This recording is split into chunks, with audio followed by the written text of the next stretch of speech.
I'm Dr. Kathy McCoy, and I'm the author of We Don't Talk Anymore: Healing After Parents and Adult Children Become Estranged. And I'd like to talk a little bit about some of the research I found while I was writing this book. Of course, a lot of the stories in the book are from patients or composites of patients, and many of them are from interviews I did while writing the book. But I did also look into the professional literature, and I found some interesting studies that I'd like to share with you today. One of the things that I found fascinating in looking through the literature was that mothers and fathers often have very different reasons for being estranged from their children, or causes of estrangement. Fathers are most likely to become estranged from their adult children after a divorce.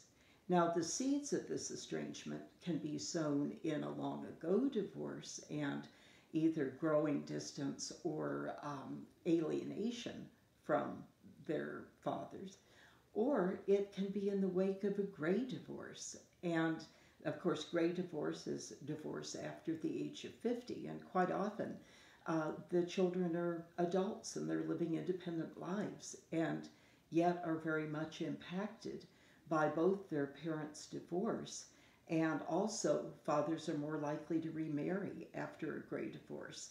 And children, adult children, as well as younger children, find that very difficult emotionally many times and would tend to become estranged, at least temporarily, from the father. Now, mothers have different reasons for becoming estranged from adult children.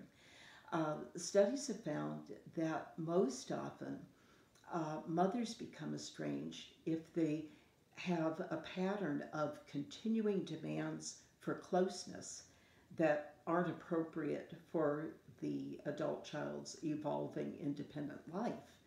Also, they can become estranged because they are all too quick to give unsolicited advice, and that can really cause a lot of conflict between mothers and their adult children.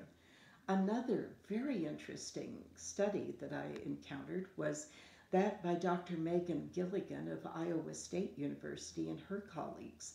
And they looked at mothers who were estranged from at least one of their children and kind of delved into the reasons why. And quite often it was because the child had violated one of the mother's core values. And quite often these were religious values. For example, there was one mother cited in Dr. Gilligan's study who had three children.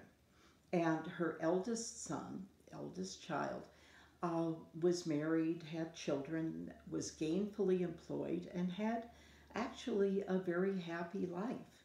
Now, he had had an early marriage in his youth that was quite brief, and he divorced and he remarried, and his second marriage was very happy. But the mother was estranged from him because she was a very devout Catholic, and divorce and remarriage truly violated a very strongly held belief she had. Her other two kids, interestingly enough, had been involved in substance abuse. Both had had numerous DUIs, and her youngest child, a son, had actually been imprisoned for criminal behavior. And yet, she described this youngest son as my success story. And the reason for this was that he was still in his first marriage. He'd never been divorced. So I found that very, very interesting.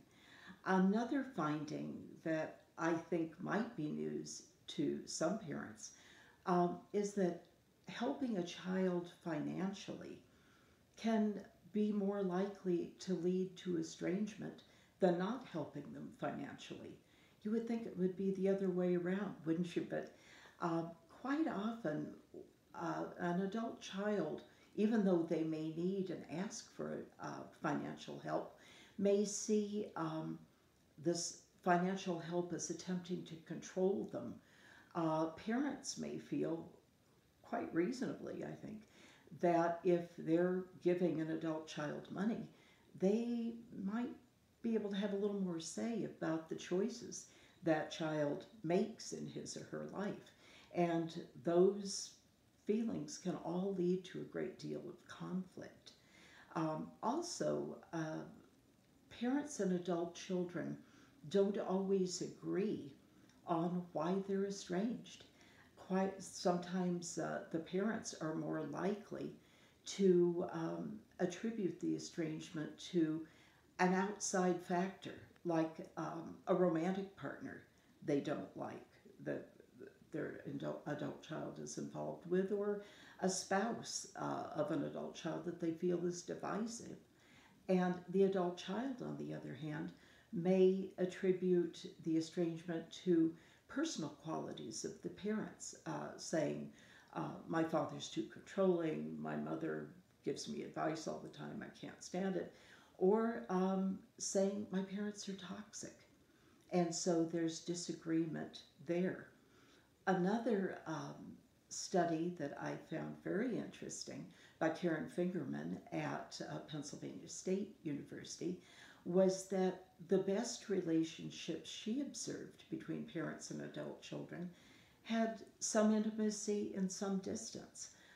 She found that the happiest relationships turned out to be ones where the parents didn't give advice, the parents stood back and didn't give advice unless asked, and the adult children didn't tell their parents everything. There were some things problems perhaps, that they held back to avoid worrying their parents.